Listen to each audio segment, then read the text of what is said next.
Hey everyone, I just got to go and preview the brand new David Bowie exhibition at the V&A East Museum, and I wanted to make my first proper YouTube video. So I wanted to make like a complete guide for all of you who are looking to go.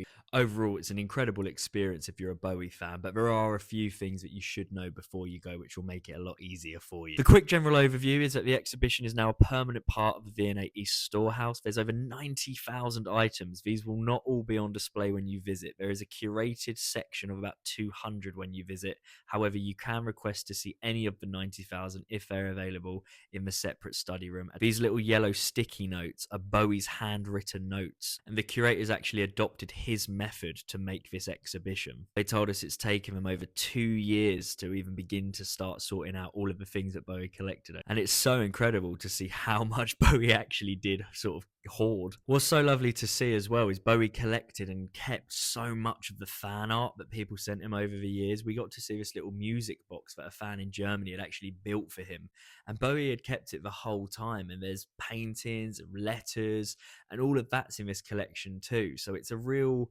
insight into the whole legacy of Bowie. And what thing we need to talk about is location. So it's in the V&A East storehouse, which is obviously in East London. Parking, there is literally none. Got to be super careful because there's a multi-story at the Elizabeth Park that we tried to park in, and I googled it before we left the car park and found out that we were about to be fined £50 for parking in there, even though the gates are open and stuff. So the best solution, or that I could find at least, was parking at Westfield and walking from there to the exhibition, which was about a fast 10-minute walk because we were running late and were stressed. The two nearest stations are either Stratford at Westfield or Hackney Wick, which is closest and is about an 8-minute walk, and I believe that one is step free as well. Once you're inside, the next thing to know is that the exhibition is laid out into two different big rooms. From a lot of feedback you've given me, I think a lot of people are expecting it to be a bit like David Bowie is, like this huge sprawling exhibition. That's not what the V&A have done with this. Instead, they've like curated specific displays with individual items that kind of relate to each other. There's some really famous stuff in there as it opens up, like the Life on Mars suit or the handwritten lyrics of heroes.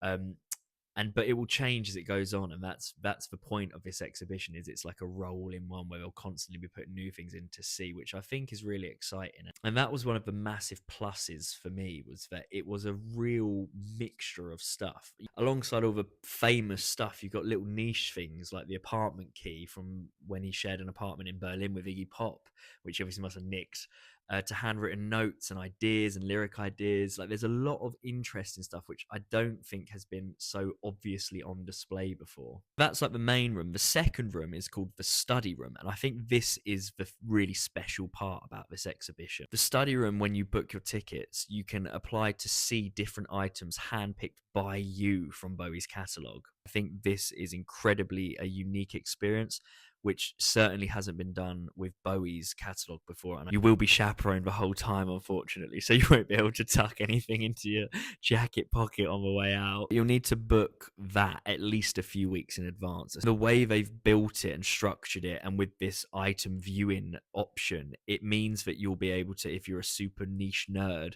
see things that you've never been able to see so close in such an intimate way. And because of that, everybody will be catered for. If you pair this with the fact that it's now a permanent exhibition, so it's not going anywhere, you don't have to rush to see it.